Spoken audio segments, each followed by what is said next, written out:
Eu nunca havia prestado tanta atenção nas luzes fluorescentes de um corredor hospitalar. Aquele zumbido constante, quase imperceptível para quem passa apressado, tornara-se a trilha sonora da minha angústia. Cada passo ecoava no piso encerado. Cada porta que se abria ou fechava ao longe me fazia erguer os olhos, esperando notícias. Mas ali, naquele momento específico, eu apenas observava o Dr. Henrique Cavalcante gesticular com suas mãos firmes e seguras, explicando pela terceira vez que o procedimento era rotineiro.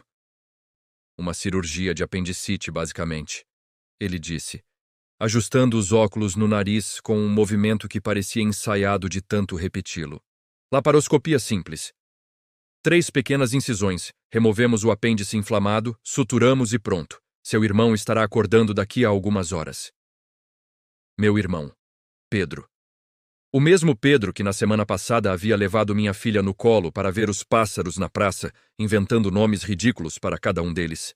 O Pedro que ria alto demais nos restaurantes e que nunca conseguia guardar segredo de aniversário porque ficava ansioso demais para esperar a data certa. Aquele Pedro agora estava do outro lado daquelas portas duplas de metal, anestesiado, vulnerável, confiando sua vida a um homem que usava a palavra simples, com uma leveza que me incomodava. Tentei sorrir, agradecer a paciência do médico, mas minha garganta estava seca. Assenti com a cabeça, vendo-o se afastar pelo corredor em direção ao centro cirúrgico, os passos decididos de quem fez aquilo centenas de vezes. Talvez ele realmente tivesse razão. Talvez eu estivesse dramatizando, deixando a ansiedade transformar uma situação controlada em algo maior do que era. Respirei fundo, tentando me ancorar nas certezas que ele havia oferecido. Foi quando percebi o zelador. Ele estava a alguns metros atrás de mim, segurando um balde e um esfregão, mas não se movia. Seus olhos estavam fixos no Dr. Cavalcante, que já havia virado a esquina e desaparecido. A expressão no rosto daquele homem, eu não conseguia nomear exatamente o que era, mas havia algo errado ali. Não era irritação nem cansaço. Era preocupação. Uma preocupação profunda, do tipo que faz alguém franzir a testa e morder o lábio inferior inconscientemente. Nossos olhares se cruzaram por um breve segundo. Ele desviou rapidamente, como se tivesse sido pego fazendo algo inadequado. Voltou a caminhar, arrastando o balde com rodas pelo corredor, mas eu podia sentir a tensão no ar, aquela presença inquieta que permanece mesmo depois que a pessoa se afasta. Tentei ignorar. Afinal, o que um zelador poderia saber sobre cirurgia? Eram mundos diferentes, hierarquias separadas por anos de estudo, diplomas pendurados em paredes, jalecos brancos versus uniformes cinzentos. Mas algo na forma como ele olhara para o médico, algo naquele misto de medo e urgência contida, grudou em mim como uma farpa invisível. Voltei a sentar na cadeira de plástico desconfortável da sala de espera. Peguei o celular, tentei distrair a mente com mensagens que não importavam, notícias que não conseguia processar. Cada minuto parecia durar 1 hora. Imaginei Pedro acordando, confuso, mas aliviado, reclamando da dor e pedindo água. Imaginei poder contar a ele que eu havia me preocupado à toa, que ele estava bem, que logo voltaríamos para casa e tudo seria como antes. Mas então ouvi o som. Um baque metálico, seguido pelo barulho de água se espalhando pelo chão. Ergui os olhos e vi o zelador parado no meio do corredor, o balde tombado aos seus pés, a água se alastrando em um lago brilhante sob a luz artificial. Ele não se movia para limpar. Não se movia absolutamente. Estava olhando fixamente para as portas do centro cirúrgico, as mãos tremendo visivelmente ao lado do corpo. Levantei-me instintivamente, dando alguns passos em sua direção. Ele percebeu minha aproximação e finalmente desviou o olhar daquelas portas, encontrando meus olhos novamente. Desta vez, não desviou. Desta vez, havia uma decisão sendo tomada ali, uma luta interna chegando ao fim. Sua boca se abriu, a voz saiu baixa, quase um sussurro rouco que carregava o peso de algo reprimido por tempo demais. O médico não sabe de tudo. Senti meu estômago afundar. As palavras eram simples, mas a forma como foram ditas, com aquela mistura de certeza e pavor, transformou o corredor inteiro em algo diferente. O zumbido das luzes ficou mais alto, o ar mais pesado. Dei mais um passo em sua direção, minha voz saindo mais firme do que eu me sentia.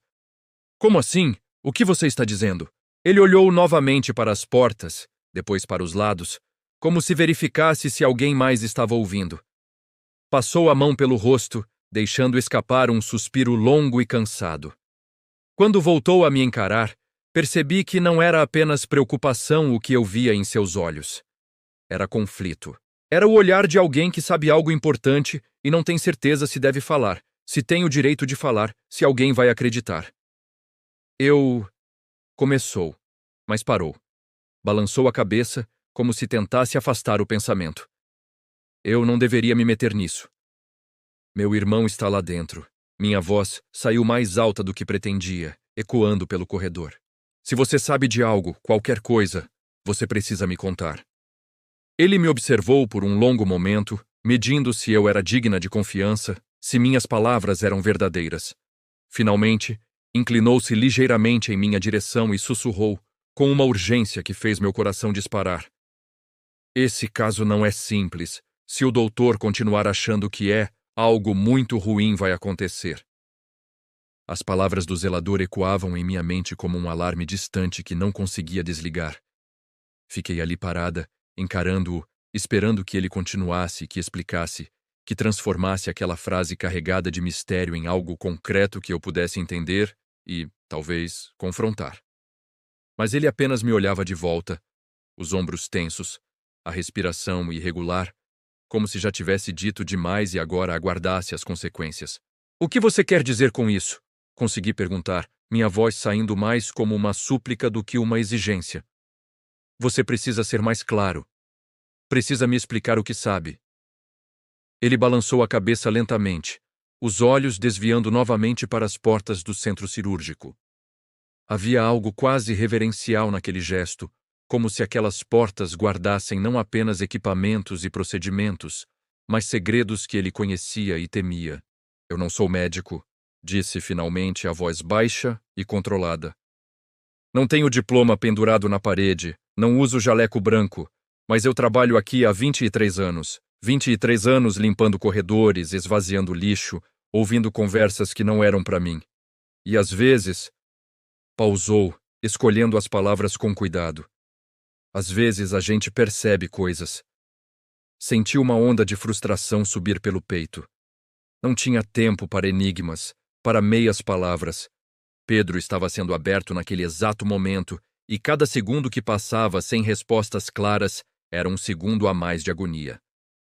Que coisas? Insisti, dando um passo mais perto. Por favor, seja direto. Ele finalmente pegou o balde tombado, endireitando-o com movimentos mecânicos, mas ainda não começou a limpar a água espalhada pelo chão. Era como se o gesto fosse apenas uma desculpa para não me encarar diretamente. Ontem à noite, começou, mantendo os olhos no balde. Eu estava limpando a sala de exames do segundo andar. Era tarde, quase meia-noite.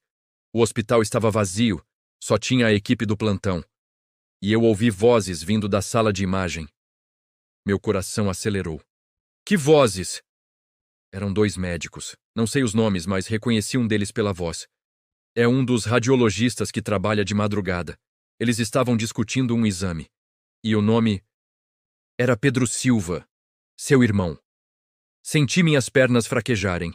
Apoiei-me na parede, tentando manter a compostura, mas cada palavra dele era como uma martelada em minha certeza de que tudo estava sob controle. O que eles diziam? Minha voz saiu tão baixa que mal consegui me ouvir. Ele finalmente me olhou e vi ali uma luta interna que eu conhecia bem. A luta entre falar a verdade e proteger-se das consequências. Eles estavam preocupados. Diziam que tinha algo estranho nas imagens. Algo que não batia com um simples caso de apendicite. Um deles queria chamar um especialista, fazer mais exames.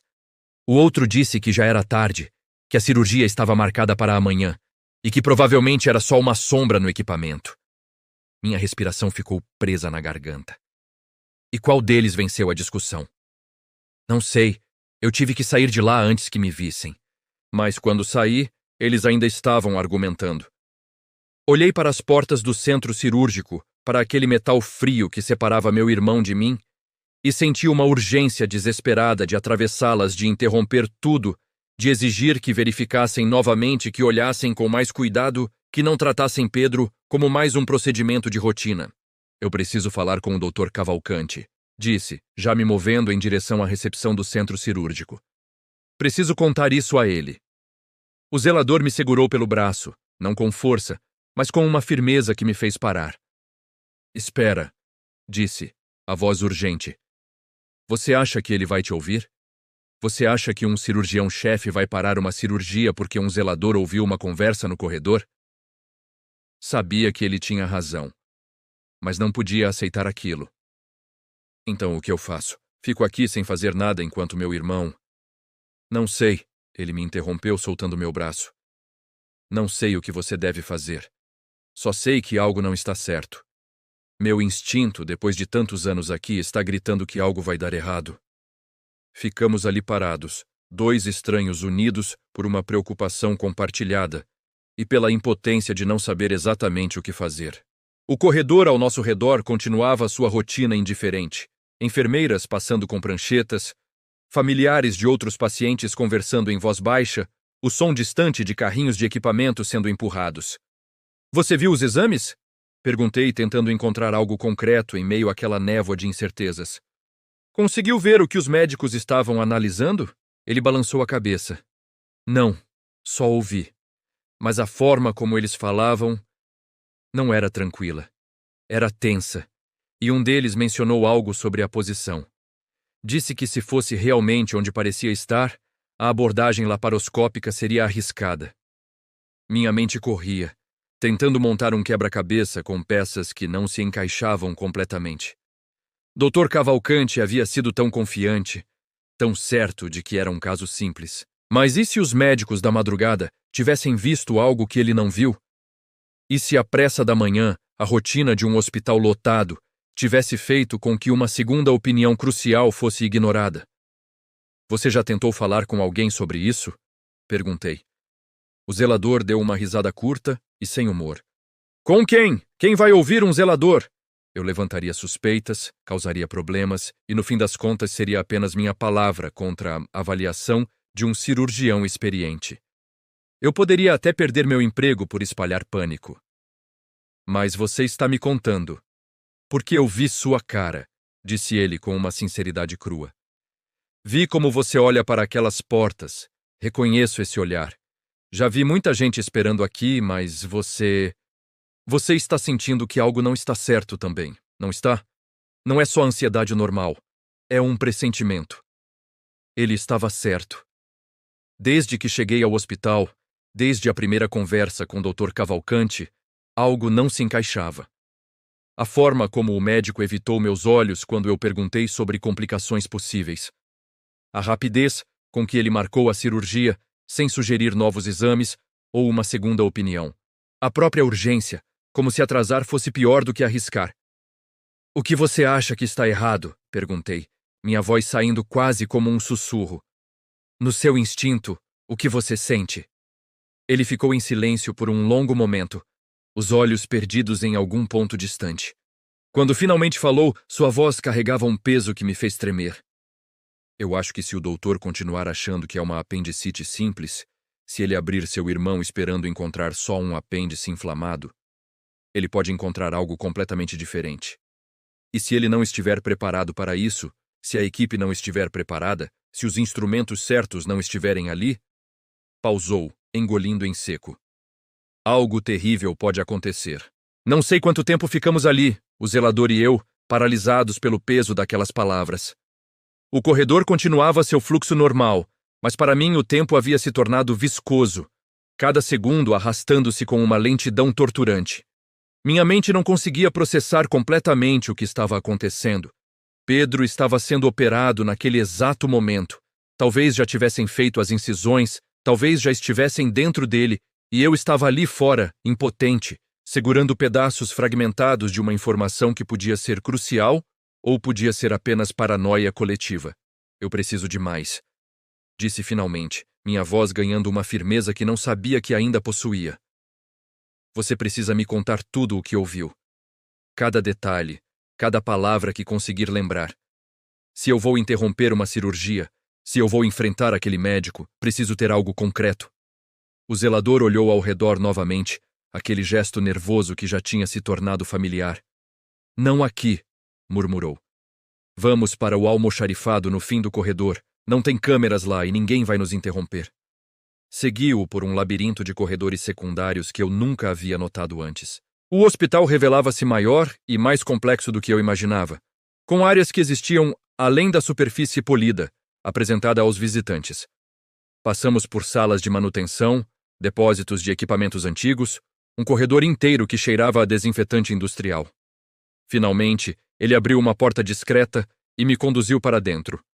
O almoxarifado era um espaço apertado, repleto de prateleiras metálicas carregadas com suprimentos, toalhas, lençóis, produtos de limpeza, caixas com etiquetas desbotadas. Uma única lâmpada fluorescente iluminava o ambiente com uma luz fria e instável. Ele fechou a porta atrás de nós e, finalmente, relaxou um pouco os ombros, como se aquelas paredes finas oferecessem alguma proteção contra as consequências do que estava prestes a revelar. Os médicos estavam analisando as imagens de uma tomografia. Começou, sentando-se em um engradado virado de cabeça para baixo.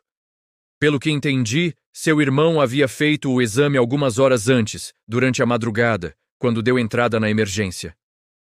Assenti. Lembrava-me de ter levado Pedro ao hospital por volta das 3 da manhã. Ele se contorcendo de dor no banco de trás do carro, o rosto pálido e suado. A equipe da emergência o atendeu rapidamente, fizeram exames de sangue e o levaram para a tomografia. Disseram que os resultados apontavam para a apendicite aguda e que a cirurgia deveria ser feita logo pela manhã. Um dos médicos, o radiologista, eu acho, estava apontando para algo na tela, continuou o zelador, seus olhos fechados como se estivesse revivendo a cena. Ele dizia que a inflamação estava em uma posição atípica. Não era exatamente onde normalmente fica o apêndice. Era mais alta, mais próxima de outra estrutura. Senti um aperto no peito. Que estrutura? Não sei o nome técnico. Mas ele estava preocupado com a proximidade de um vaso sanguíneo importante. Dizia que se fosse uma apendicite retrocecal, acho que era esse o termo, a abordagem laparoscópica poderia ser perigosa. Que seria melhor fazer uma cirurgia aberta, com visão direta, para não arriscar. Retrocecal. A palavra soava estranha, técnica, mas carregava um peso que eu podia sentir mesmo sem entender completamente. Puxei meu celular e rapidamente digitei o termo na busca. Os resultados surgiram imediatamente, artigos médicos e imagens anatômicas que mostravam um apêndice posicionado atrás do seco, escondido, de difícil acesso. E o outro médico? Perguntei, ainda lendo as informações na tela. O que ele dizia? Ele parecia menos convencido. Dizia que podia ser apenas um artefato da imagem, uma sombra causada pelo ângulo da tomografia, que não valia a pena acordar um especialista no meio da madrugada por uma suspeita, que o Dr. Cavalcante saberia avaliar durante a cirurgia e tomar a decisão correta se encontrasse algo diferente. Mas o radiologista não concordou, concluí, sentindo a tensão aumentar. Não, ele insistiu que deviam pelo menos deixar uma nota no prontuário, alertar a equipe cirúrgica. Mas o outro médico disse que isso causaria pânico desnecessário, que poderia atrasar a cirurgia sem necessidade. Disse que confiava no julgamento do Dr. Cavalcante. Fechei os olhos, tentando processar tudo aquilo. Duas opiniões divergentes, uma preocupação não documentada, um cirurgião que entrou na sala achando que era um caso simples. E agora Pedro estava lá, aberto, vulnerável, enquanto uma equipe talvez não estivesse preparada para o que realmente encontraria. Você tem certeza absoluta de que era o prontuário do meu irmão? Perguntei, ainda agarrada a uma última esperança de que pudesse ser um engano. Você ouviu o nome completo? Pedro Silva, 29 anos, deu entrada às 3h14 da manhã com suspeita de apendicite aguda. Cada palavra saiu com precisão, demonstrando que ele havia memorizado os detalhes. Era ele. Apoiei-me na prateleira atrás de mim, sentindo minhas pernas vacilarem. 29 anos. Era verdade. Pedro completara 29 no mês passado em uma festa pequena no apartamento dele, onde ele insistiu em fazer um churrasco na varanda minúscula e quase incendiou as cortinas da vizinha de baixo. Ríamos tanto naquela noite. E agora ele estava ali, inconsciente. Sua vida dependendo de decisões tomadas por pessoas que talvez não soubessem de tudo. "Por que você não contou isso antes?" perguntei, e não havia acusação em minha voz, apenas uma necessidade genuína de entender. "Por que esperou até agora?" Ele suspirou longamente, passando as mãos pelo rosto cansado.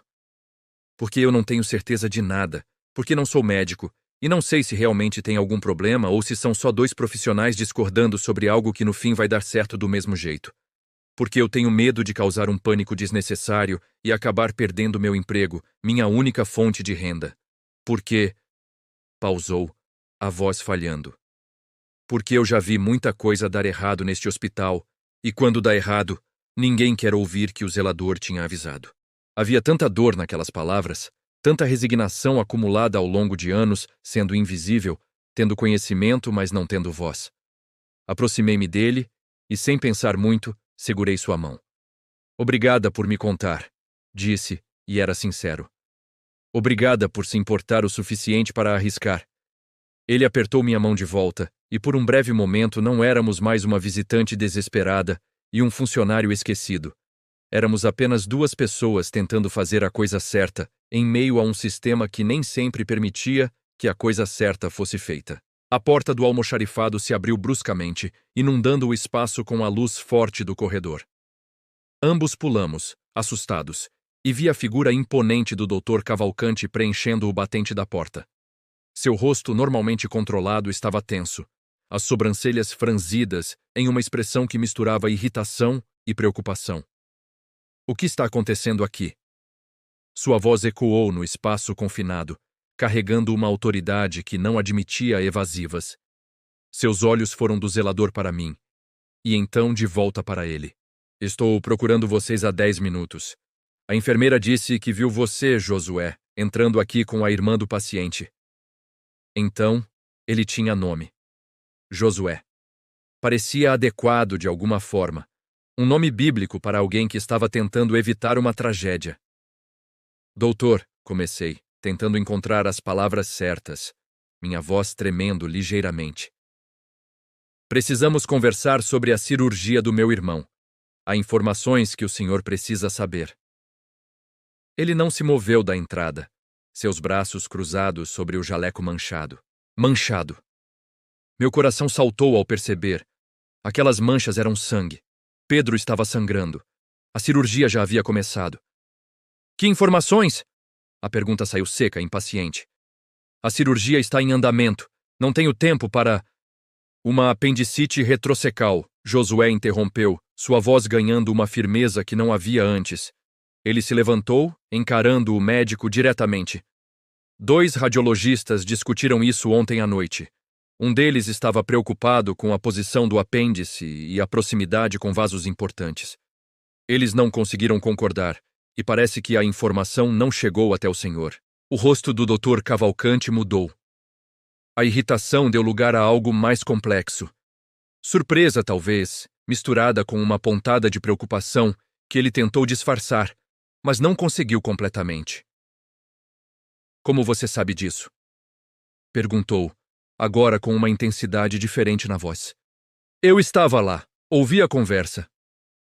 Um silêncio pesado preencheu o almoxarifado.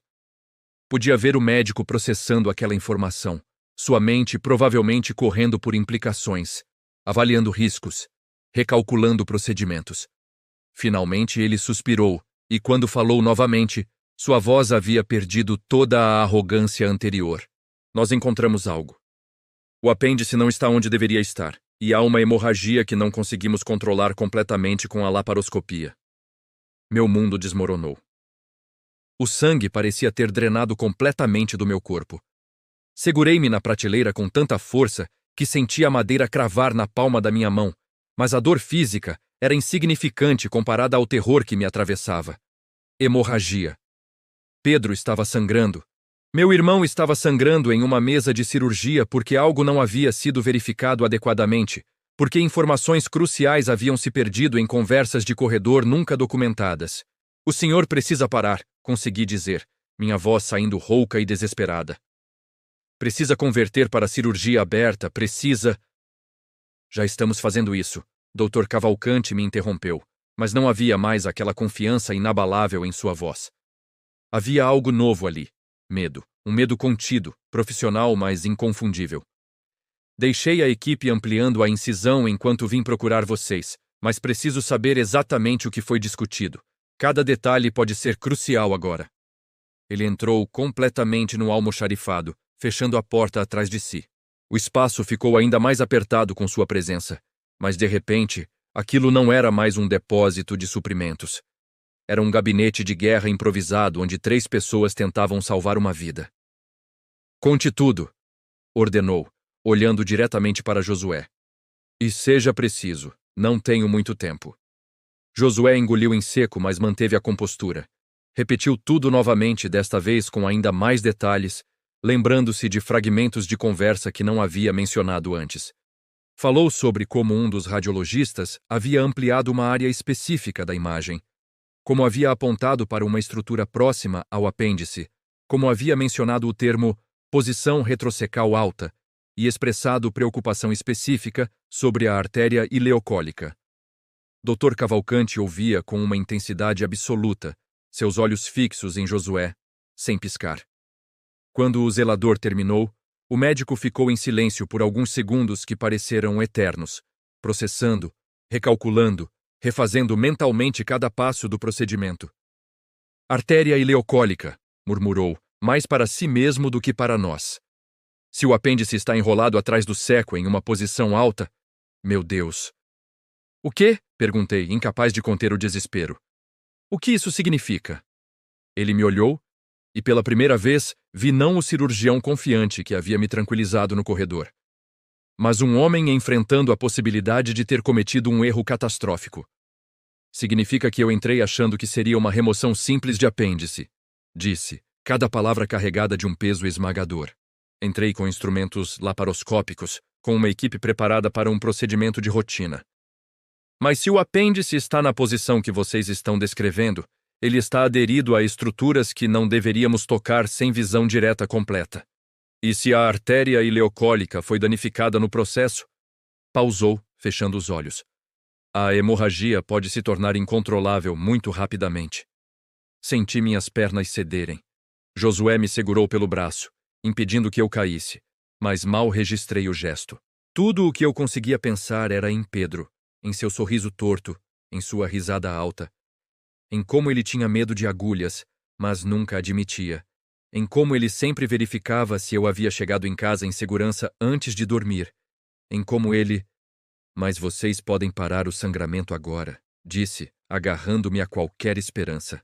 Agora que sabem o que é, podem consertar. Podemos tentar, Dr. Cavalcanti respondeu, e o fato de ele não oferecer garantias absolutas foi mais assustador do que qualquer confirmação direta de perigo. Mas preciso de mais informações. Preciso saber se havia algo mais naquela discussão, qualquer outro detalhe sobre a anatomia específica do caso. Josué fechou os olhos, concentrando-se intensamente. Podia ver o esforço em sua expressão, tentando recuperar cada palavra, cada entonação daquela conversa ouvida através de uma porta entreaberta. O radiologista mais preocupado mencionou algo sobre aderências, disse finalmente. Disse que parecia haver tecido cicatricial, como se tivesse havido uma inflamação anterior que não foi tratada completamente. Que isso podia ter feito o apêndice se fixar em uma posição anormal. Dr. Cavalcanti assentiu lentamente, e vi algo mudando em sua expressão. A transição do médico defensivo para o médico focado apenas em resolver o problema. Isso explica o que estamos vendo lá, disse mais para si mesmo novamente. As aderências estão tornando a dissecção muito mais complexa. Cada movimento pode romper vasos que não esperávamos encontrar. Havia cirurgias anteriores? Perguntei, tentando entender. Pedro nunca mencionou nada. Não precisa ter sido cirurgia. Dr. Cavalcanti explicou, sua voz assumindo um tom quase didático, como se ensinar o ajudasse a organizar seus próprios pensamentos. infecções abdominais, apendicites subagudas que melhoraram sozinhas, até trauma abdominal pode causar aderências. E elas transformam uma anatomia simples em um quebra-cabeça tridimensional, onde cada peça está grudada nas outras. Josué deu um passo à frente, hesitante, mas determinado. Doutor, eu sei que não tenho formação médica. Sei que sou apenas um zelador, mas trabalho neste hospital há mais de 2 décadas. Vi cirurgias darem errado. Vi famílias receberem notícias terríveis porque informações importantes não chegaram às pessoas certas a tempo. Sua voz ganhou uma intensidade que me surpreendeu. O senhor é um cirurgião brilhante. Todo mundo aqui sabe disso. Mas agora o senhor está operando às cegas, sem todas as informações. Se houver qualquer chance de chamar um especialista, de conseguir apoio adicional?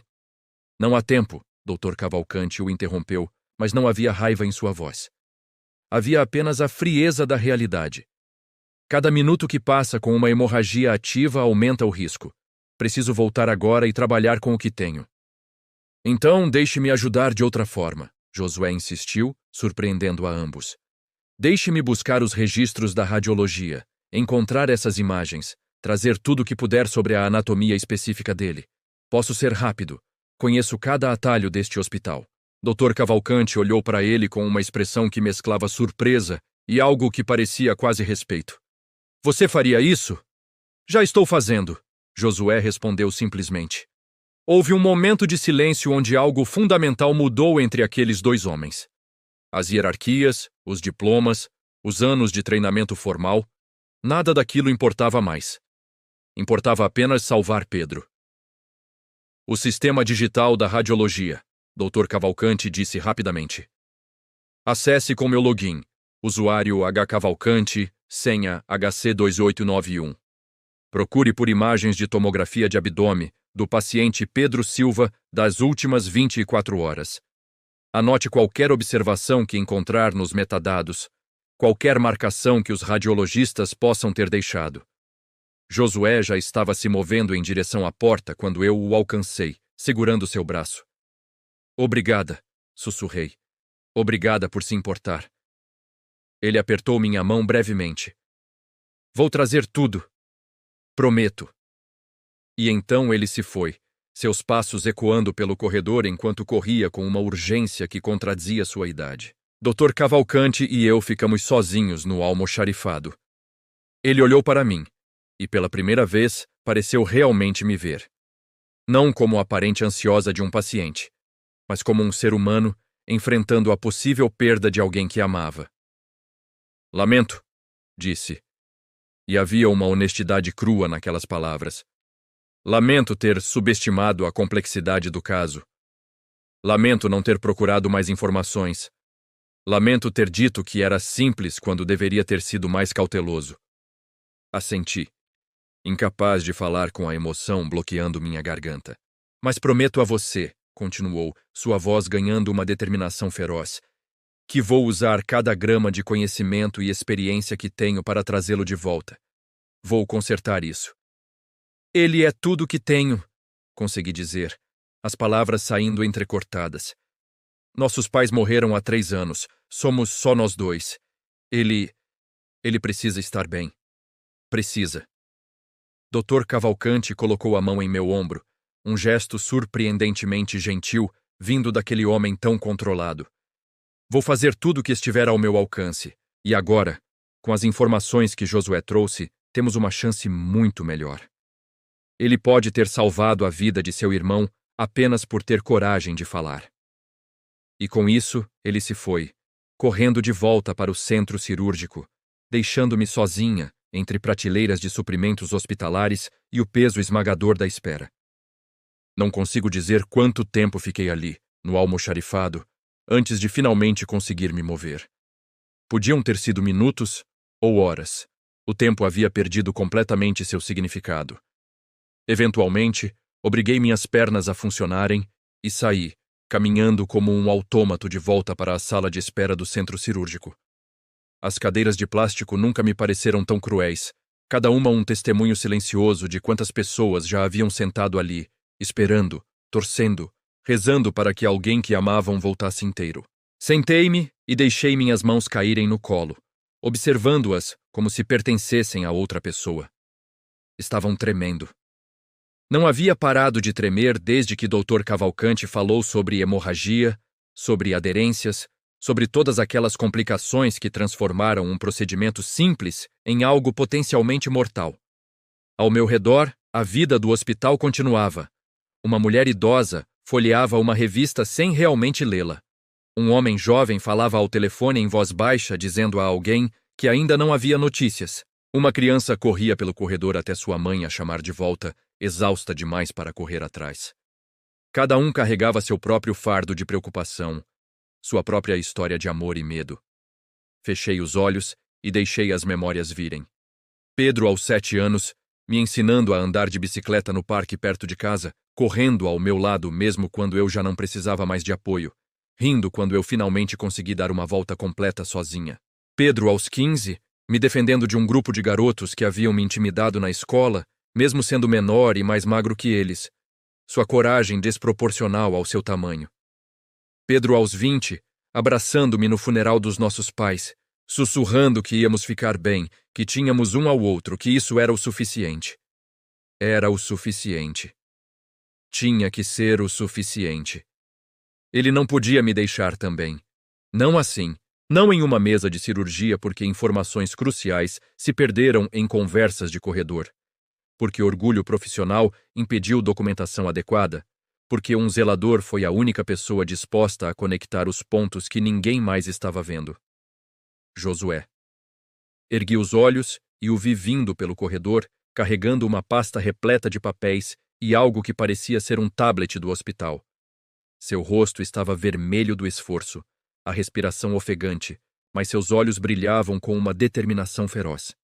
Consegui tudo, disse ao chegar perto de mim, sua voz entrecortada pela falta de ar. As imagens, os relatórios, anotações que os radiologistas deixaram no sistema. Tem uma que foi marcada como revisar com especialista, mas nunca foi encaminhada. Levantei-me abruptamente. Você levou para o Dr. Cavalcante? Não posso entrar no centro cirúrgico, respondeu frustrado. Mas deixei tudo com a enfermeira-chefe. Ela prometeu que ia passar imediatamente para ele. Assenti, tentando me agarrar àquela pequena vitória. Pelo menos agora eles tinham todas as informações. Pelo menos agora não estavam operando completamente às cegas. Josué sentou-se ao meu lado, ainda recuperando o fôlego. Ficamos ali em silêncio por um tempo. 2 estranhos unidos por uma crise que nenhum de nós havia escolhido, mas que ambos estávamos tentando enfrentar da melhor forma possível.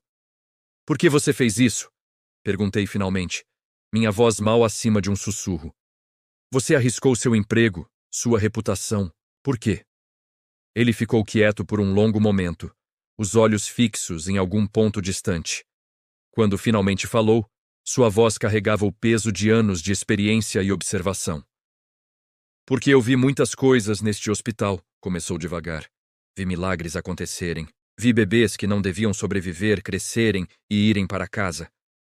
Vi pessoas desenganadas se recuperarem contra todas as probabilidades. Mas também vi erros. Vi comunicações falharem.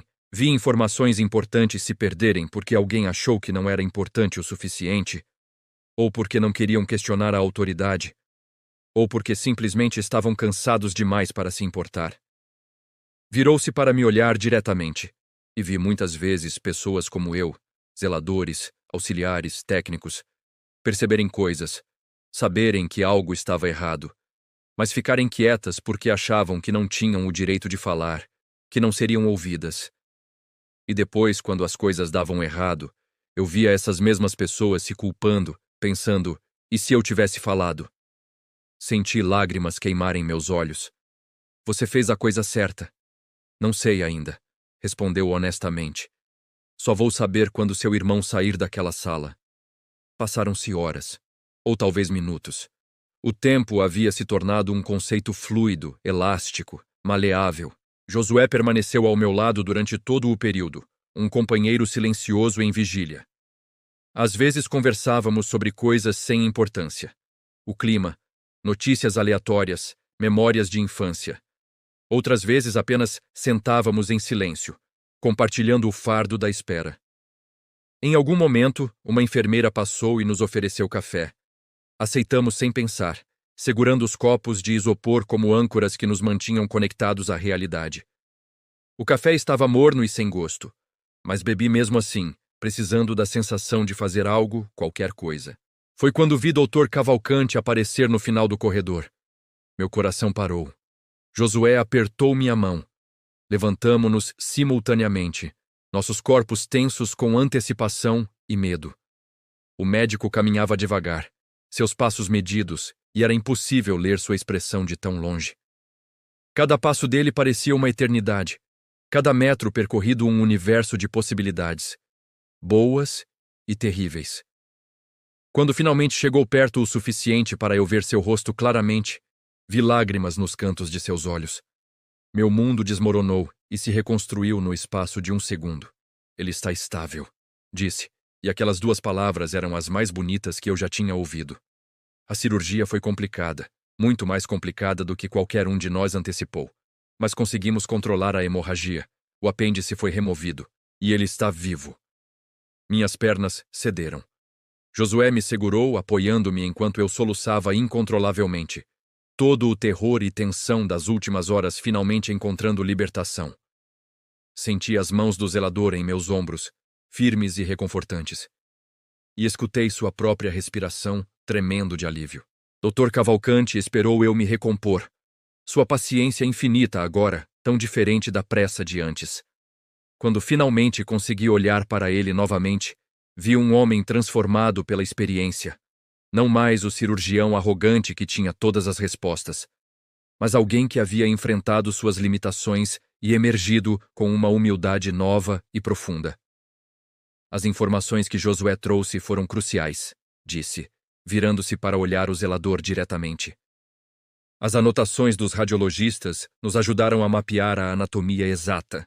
Pudemos antecipar onde estavam os vasos problemáticos. Sem isso, pausou, engolindo em seco. Sem isso, não sei se teríamos conseguido. Josué apenas assentiu, suas próprias lágrimas correndo livremente agora, sem vergonha ou constrangimento.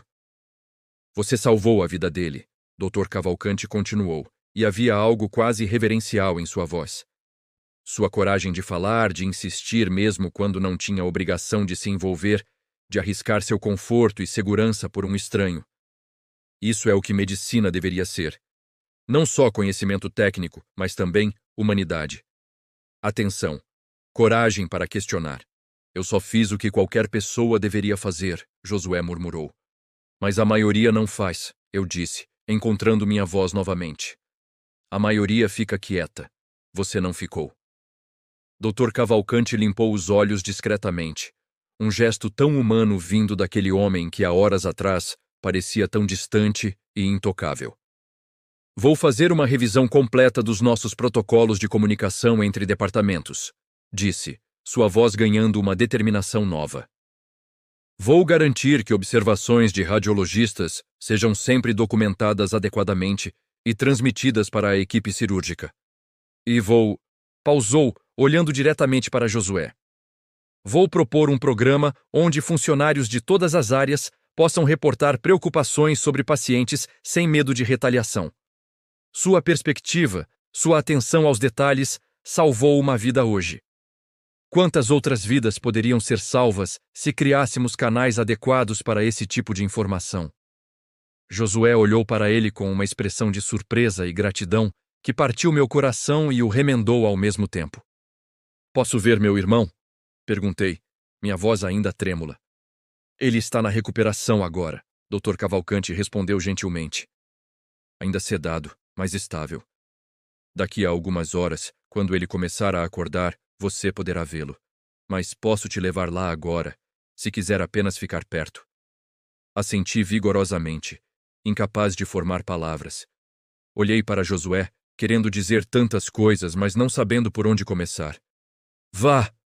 Ele disse com um sorriso cansado, mas genuíno.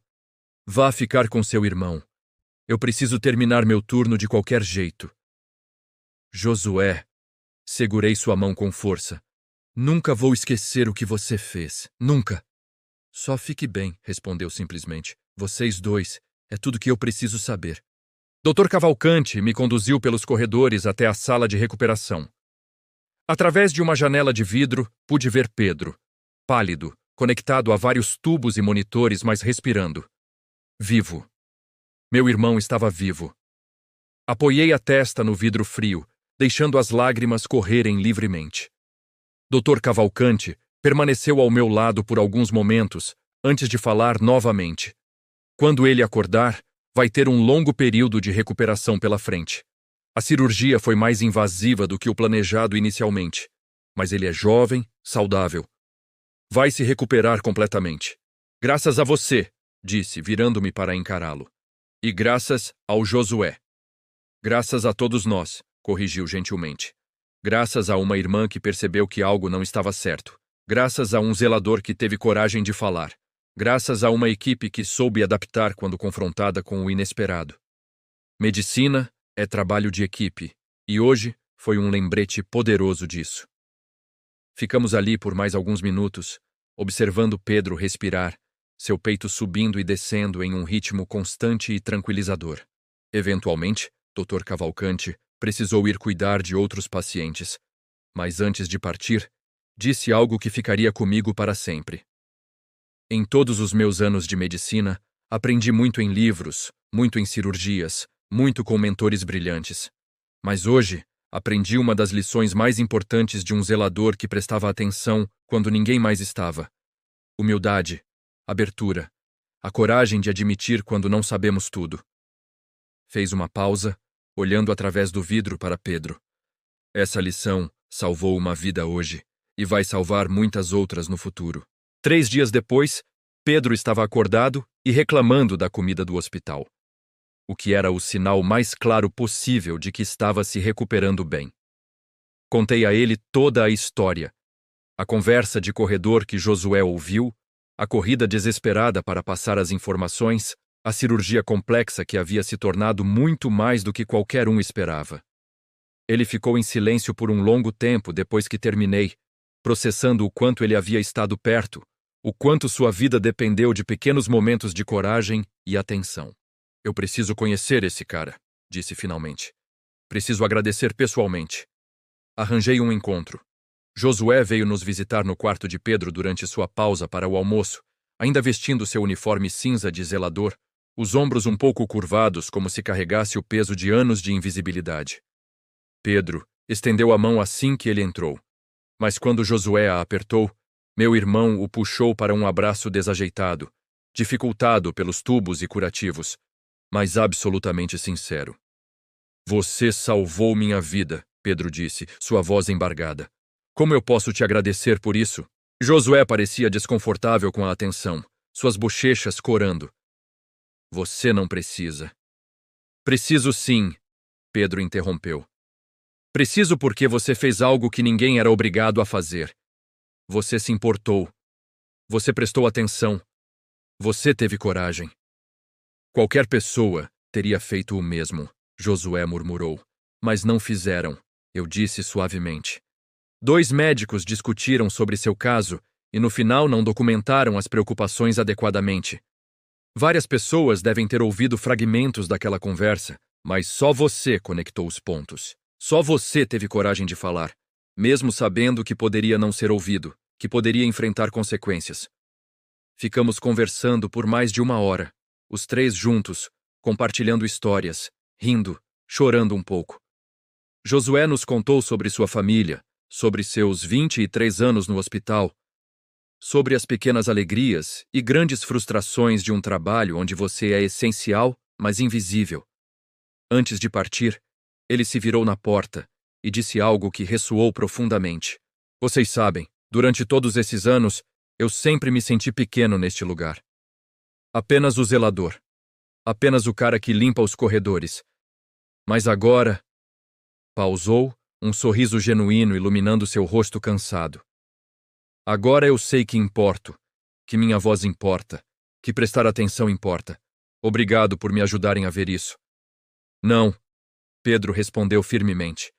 Obrigado você por nos mostrar que heroísmo não tem nada a ver com diplomas ou títulos. Tem a ver com humanidade, com coragem, com se importar o suficiente para agir. Semanas depois, Quando Pedro recebeu alta e voltamos para casa, parei no hospital para visitar Josué uma última vez antes de partirmos. Encontrei-o no corredor onde tudo havia começado, empurrando seu carrinho de limpeza, a rotina familiar retomada. Mas algo havia mudado. Vi enfermeiras cumprimentando-o pelo nome, médicos parando para conversar, até mesmo o Dr. Cavalcante passando e dando-lhe um aperto de mão caloroso. A invisibilidade havia sido quebrada, substituída por reconhecimento e respeito. Como você está? Perguntei, encostando na parede ao seu lado. Bem, respondeu com um sorriso. Diferente, mas bem. O Dr. Cavalcante implementou aquele programa que mencionou? Josué assentiu entusiasticamente. Sim, chama-se Protocolo de Observação Aberta. Qualquer funcionário de qualquer departamento pode reportar preocupações sobre pacientes através de um canal direto que vai para uma equipe de revisão. Já teve 2 casos onde informações de auxiliares e técnicos ajudaram a identificar problemas antes que se tornassem emergências. Isso é incrível. É diferente, admitiu. Mas bom, sinto que finalmente tenho voz, que todos nós temos. Fiquei ali mais alguns minutos observando-o trabalhar, pensando em como uma única frase murmurada em um corredor, o médico não sabe de tudo, havia desencadeado uma cadeia de eventos que salvou uma vida e transformou um sistema inteiro. Antes de partir, abracei-o mais uma vez. Você é um herói, Josué. Nunca esqueça disso. Ele riu constrangido, mas seus olhos brilhavam com uma dignidade nova e merecida. Apenas fiz o que era certo.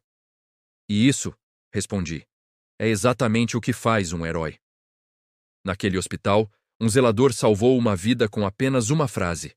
E ninguém jamais voltou a subestimar sua voz. As luzes fluorescentes ainda zumbiam da mesma forma. O piso encerado ainda refletia os passos apressados de médicos e enfermeiras. As portas duplas do centro cirúrgico ainda se abriam e fechavam, guardando seus segredos e revelando seus milagres. Mas algo fundamental havia mudado. Cada pessoa que caminhava por aqueles corredores, dos cirurgiões mais experientes aos zeladores mais jovens, carregava agora a compreensão de que medicina não acontece apenas nas salas de cirurgia, mas em cada conversa prestada, atenção em cada preocupação expressada em cada momento de coragem para questionar o status quo. E em algum lugar daquele hospital imenso, um carrinho de limpeza era empurrado por mãos que haviam segurado a diferença entre a vida e a morte, provando que às vezes os verdadeiros heróis não usam jalecos brancos, usam uniformes cinzentos e têm a coragem de falar quando mais ninguém fala.